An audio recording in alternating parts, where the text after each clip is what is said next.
In the heart of Nigeria, tucked away from the bustling city, lay a school hidden by tall trees and guarded by walls that seemed to breathe with history.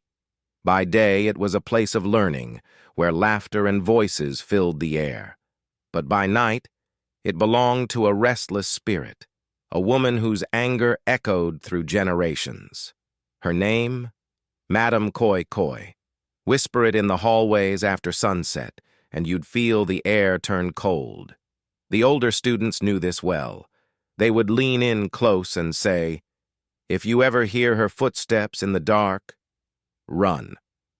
New students would scoff, but a flicker of fear always lingered in their eyes, and they couldn't shake the feeling that they were being watched. But who was Madam Koi Koi before she became a ghost?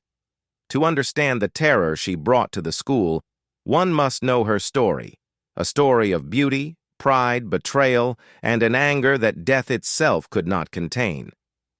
In the 1970s, Madam Koi Koi was not yet a legend.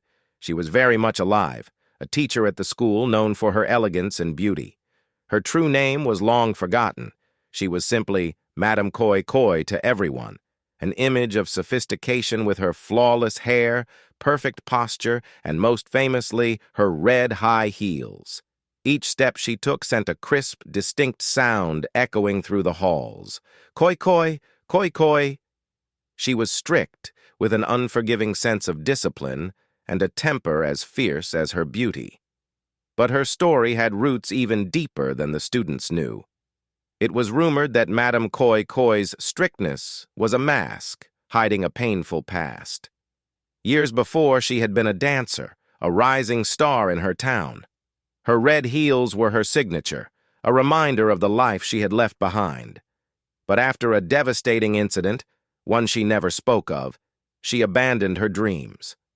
She took up teaching to escape her past. Yet her old life haunted her still.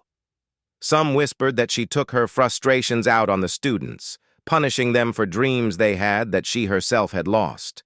Her shoes, once symbols of pride, became instruments of terror, and her once beautiful smile faded into a tight, cold expression.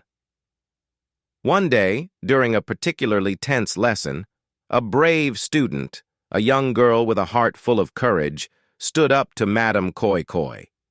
She defended a friend who had been unfairly punished, her voice steady, her eyes unflinching. The students gasped, their gazes darting between Madam Koi Koi and the girl. Madam Koi Koi's face twisted in fury, and without a word she raised her hand, delivering a sharp, echoing slap. But that slap was not the end. It was the beginning. The students, emboldened by the girl's courage, made a choice.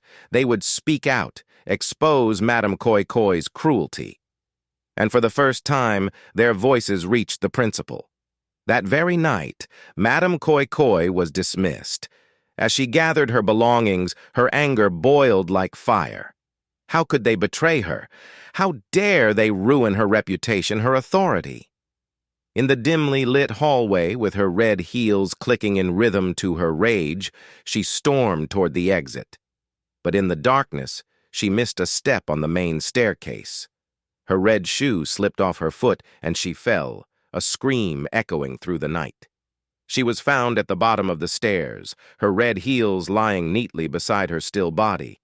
But even in death, her spirit held on to the bitterness, the fury, the betrayal. A week passed, and whispers of strange happenings filled the school.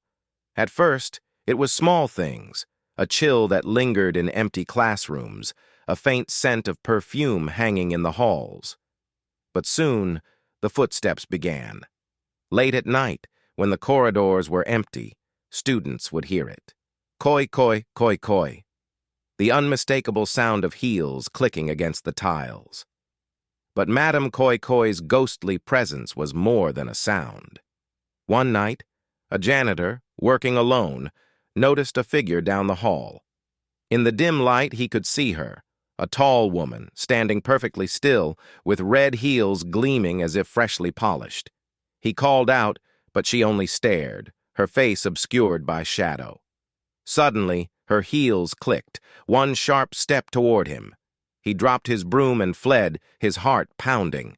The next morning he quit without a word. Months passed, and Madame Koi Koi's legend only grew. The students had learned to avoid the halls at night, but even those who left on time felt her presence. They whispered about cold touches in empty rooms, of shadows that seemed to watch them. One student, walking alone one evening, felt a hand brush against his shoulder. He turned, but no one was there.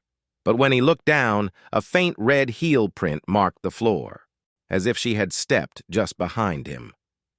Soon her hauntings grew bolder. The brave girl who had once stood up to her found herself plagued by nightmares.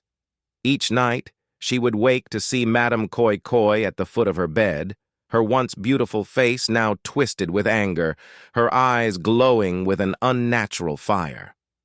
"You think you could be rid of me?" Madame Koi Koi would hiss, her voice cold and hollow.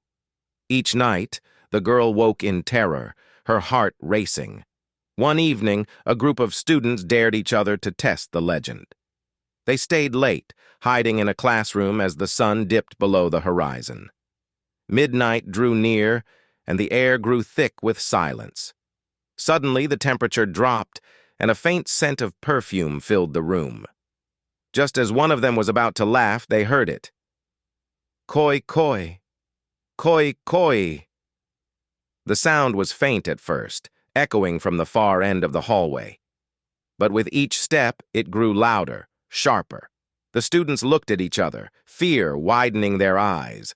One of them peeked into the hallway, her hand trembling. She froze. Madame Koi Koi stood at the end of the hall, her red heels shining under the dim light, her face a mask of fury. Slowly she began walking toward them, her heels clicking in an ominous rhythm. The students turned and bolted, running as fast as they could. But no matter how far they ran, the sound followed, growing louder and louder. Finally, they reached the exit. But as they pushed open the doors, they glanced back and saw her face pressed against the glass, her mouth twisted in a silent scream, her hand reaching out as if to pull them back. Her red heels clicked once more, then faded into silence. After that night, the tale of Madame Koi Koi became a warning passed down through generations. They say if you're alone in the school after dark and you hear it, "Koi Koi, Koi Koi," you must leave at once. Never look back, never call her name. And if you feel a cold hand brush your shoulder, pray it is only the wind. They say Madame Koi Koi still wanders those halls, her red heels echoing through the dark, fueled by a rage that death could not quell.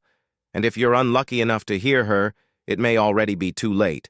So remember, young ones, heed this warning well. Some spirits never sleep, some memories refuse to fade, and some footsteps in the darkness are a warning from the shadows, a warning of a spirit who walks between worlds, forever haunted and haunting.